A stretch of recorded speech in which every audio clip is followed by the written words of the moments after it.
তো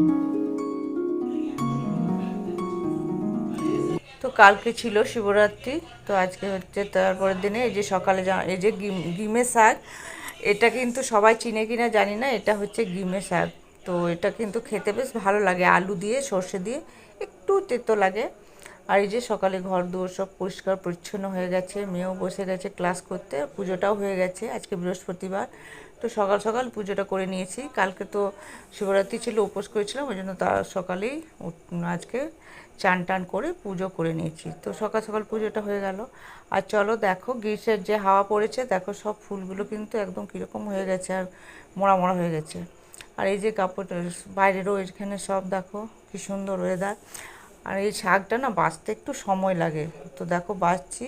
খেতে কিন্তু বেশ সুন্দর, কিন্তু সুন্দর মানে একটু তিতো ভাব থাকে, কিন্তু আমাদের ভালো লাগে, সবার ভালো লাগবে নাকি জানি না, আর সবাই খায় কি না সেটাও জানি না। তো এই যে শাকটা বেছে নিয়েছি, দেখো অতটা শাক অল্প বেরিয়েছে। আর এখানে আলু সেদ্ধ করেছি, বিটটাও সেদ্ধ করেছি, ওইটা বানাবো। আর একটু মাছ, চিংড়ি মাছ নিয়েছি, আর ওইখানে 4 পিস রুই মাছও আছে, ওটা ভাজা বানাবো। তো যেহেতু কালকে উপোস করেছিলাম, তো ভাবলাম সকালে ভাতটা খাই, তো একটু মাছ ভাজা, ভাত, আলু সেদ্ধ নিয়েছি। যে মেয়ে বলছে মা, ও কিন্তু এসব ভাত গরম গরম খেতে ভালোবাসে, তো বললাম খা, দুকেও 2 গাল দিলাম, আর তারপর বাকিটা আমি খেলাম। তো সকালে ভাতটা না খেয়ে পরে তারপরে সারাদিন কাল আমার কি ঘুম আসে। তারপর দেখছি ভাত একটু ছিল, তো এখানে আমাদের কিন্তু প্রত্যেকদিন সকালে দেখি অনেক গরু আসে। তো এই যে একটু ফল ওদেরকে দিয়ে দিলাম, কাল শিবরাত্রি করেছিলাম, ওই জন্য একটু কলা, একটা লেবু। আমি আবার খাওয়াতে পারছি না, যখনই হাঁ করছে আমার ভয় লাগছে, হাতটা সরিয়ে দিচ্ছি। সবাই কী সুন্দর হাতে করে নিয়ে খাওয়ায়, আমি কিন্তু পারি না, ভয় লাগে, হাতটা যদি কামড়ি দেয় ওই রকম লাগে।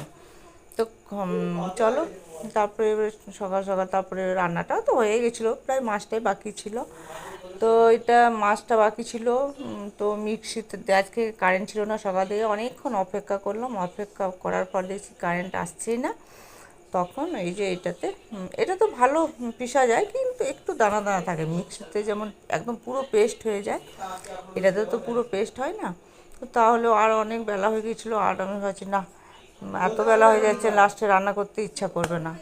নিয়ে এই যে মাছটাও চাপিয়ে দিলাম, মাছটাও হয়ে মানে মাছটাই বাকি ছিল, তেমনি সব হয়ে গেছিলো। তারপরে এই যে ভাতটা তো সবারই বেড়ে নিলাম, আমিও একটু আবার নিলাম ভাত, যেহেতু নিম পাতা বানিয়েছিলাম মা, আমার মা প্রত্যেক বছর আমাকে মনে পড়িয়ে দেয়, শিবরাত্রির পরের দিনে বলে একটু কুল খাবি আর নিম পাতা খাবি, খেতে হয় আজকে। তো এই যে নিম পাতা খেতেও তো আমার খুব ভালো লাগে, তো ডিমের শাকটা বানানো হয়নি, যেহেতু নিম পাতাটা বানালাম। তো এই যে নিম পাতা আর দিয়ে একটু ভাত খেলাম, আর মাছটা দিয়েও বেশ ভাতটা ভাবলাম দেখি কেমন, কিন্তু খুব সুন্দর হয়েছিল। আমি ভাবছিলাম জানি না কেমন হবে। তো চলো এখানে ভিডিওটা রাখি, আবার নেক্সট ভিডিওয় দেখা হবে, ঠিক আছে।